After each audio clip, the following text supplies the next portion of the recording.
Thank you. It appeared sometime yesterday that the Congressional Budget Office looked at statistically where the wealth of this country was being held and came to the conclusion that 1% of Americans, high earners, have 42% of the nation's wealth. It also pointed out that 1 out of every 5 kids, American kids, are born into poverty. Well, certainly one might look at the income tax system to see whether or not this disparity is being dealt with. But if you do, you will find out that we have aggressively protected income from people who are wealthy enough to invest it at lower rates than lower income people who work hard every day and yet have a higher rate of their income that they have paid taxes on. What does this unfairness mean?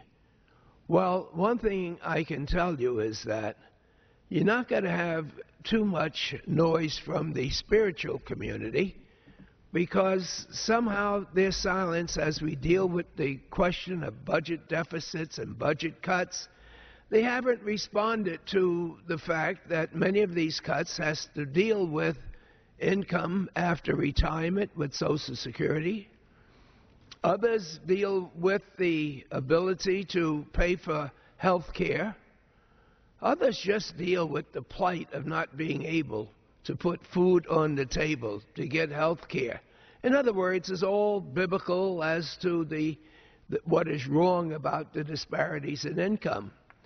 But there's other things that we don't talk about that you can rest assured that this includes some of the benefits that the 1% has. Why is it that we know, or that we can suspect, that in this war where we lost so many lives, that so many people have been wounded, that our brave men and women coming home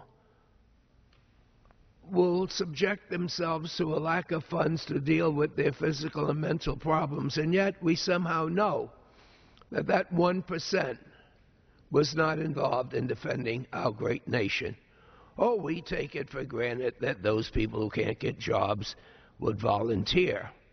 But we can almost know without any investigation that the wealthiest of Americans never found themselves protecting our flag. What else can we tell? Well, we can tell there's a limited amount of money that kids can spend. And we don't expect them to be at the local supermarket or buying a pair of socks or going to the drugstore looking for prescriptions. No, they hold on to their money. They invest their money. They don't even loan their money.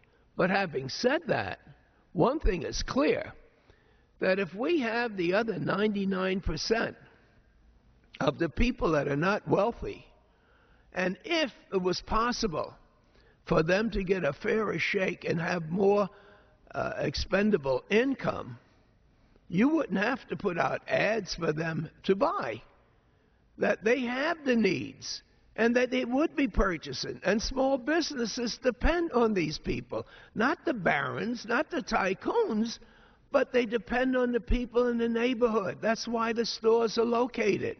So it's not a question of not having consumer confidence. It's a question of consumers not having the money to buy what they need. But I really think that the worst thing of all, when we just overlook and don't pay attention to that, is the American dream that's being shattered. Because we do know that poverty means that you're not going to have good health. You're not going to get the type of education to get out of poverty. Poverty means that you lose the hope and the dreams of this great nation. And more than poverty and wealth, what really is the engine that makes our nation so great is people from all over the world believes that you can make it in the United States of America. But when you are now going through decades of poverty, kids not able to go to college, those that graduate able to find jobs, our young people and older alike running to the streets and protesting, explosion of this type occurring all over the great United States, then the hopes and dreams that are the engine that makes our country so great are limited in their ability to bring the scientists and the doctors and the people we need for this country. 1% of our